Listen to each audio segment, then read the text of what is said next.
So we had to decide from the beginning what things were comparable between Aiden and Marcus and what things would be different. We focused on parkour. We wanted Marcus to be a lot better at parkour than Aiden. And we're not talking about just like climbing on things, but like being able to like flow and chain moves together. So he's a pretty good fighter, but he's got some interesting quirks too. He's a more expressive guy. We've tried this crazy. We got it. The new idea for hacking in Watch Dogs 2 is to let the player create his own solutions. We're adding a lot more depth to hacking. So you have a lot more control, a lot more flexibility in how you hack the world. So one big category of hacking in Watch Dogs 2 is the entire branch of pushing remote controls to its limit. One of the big things on Watch Dogs is hacking vehicles.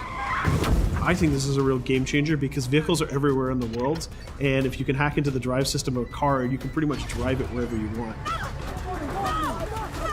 So making sure if you see a forklift in the world, it shouldn't be a forklift. You can just like move the box up, down. You should, just like a camera, press a button and become that thing. One of the core things that we're doing is we're opening up the game with Watch Dogs 2. You can hack every character. You can hack every car in the game. And you can hack most of the electronics within the city. So that's a lot of easier. So if you want to play the game completely non-lethal and not actually kill anybody, you can totally do that. We're playing with a lot more crafted items and a lot more of little devices that you can use. One of the things that people kind of like that we've done, they really like what we've done, is we've created toys for Marcus. He has an RC jumper. It's got little wheels, and it's even got this little robotic arm that he can sort of deploy, and he can interact with things. He can unplug things and replug them and take out screws. It's a neat little toy. And then the other gadget he's got is this quadcopter. And it's more about scouting and being the eye in the sky. First person view on it is incredible because you're just zipping through the city. It feels like you're flying. Well, you are flying. in multiple ways. For example, I could hack one person and distract them, have their phone ringing so they look at their phone to create a distraction. Later on in the game, you'll also be able to do things we call mass hacking, which is, well, why only hack one if you could hack them all? There's one thing that I really believe about Watch Dogs players is that there is no Watch Dogs player. There are many types of Watch Dogs players. You should be deciding how you want to play the game. So that means you can play a mission full gun blazing, that's the way you like to play, full stealth, or through hacking only, project yourself in computers, take control of electronics, influence people, and try to get to your goal that way. We try to really support all players' types across all different styles of play, and also allow players to combine and mash these styles and play together too. If you've been playing a certain way for a while, we want the game to kind of challenge you to try different things, but also not force you into playing the game a certain way.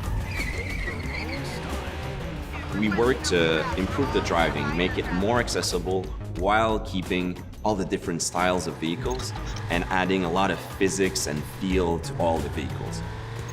So we keep the depth, but have more accessibility. The team is super happy with the result we've had, and I hope gamers will be just as excited.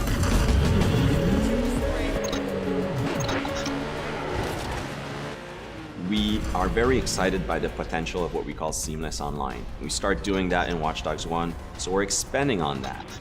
We cross path with friends in the city. So you playing in single player and you're crossing path with another player who's also playing in single player. Both of you are members of DedSec, so you're friends, and you can just walk up to each other, you'll say hello, hit the button, and form a co-op team. And what we're going to be showing in the next couple of months is an example of how those things work together to create magical gameplay moments.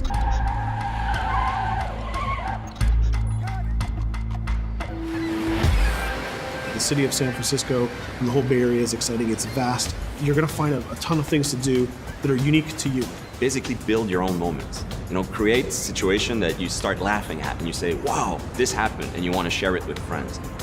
You don't want to just be like a roller coaster or a theme park ride where I go through all the same beats as everybody else. You decide what you want to be spending your time doing.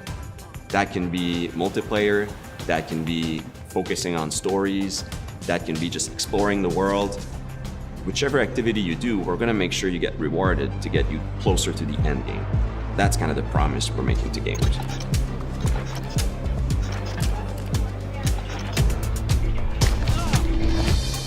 You always know it when something starts to click, it starts to work.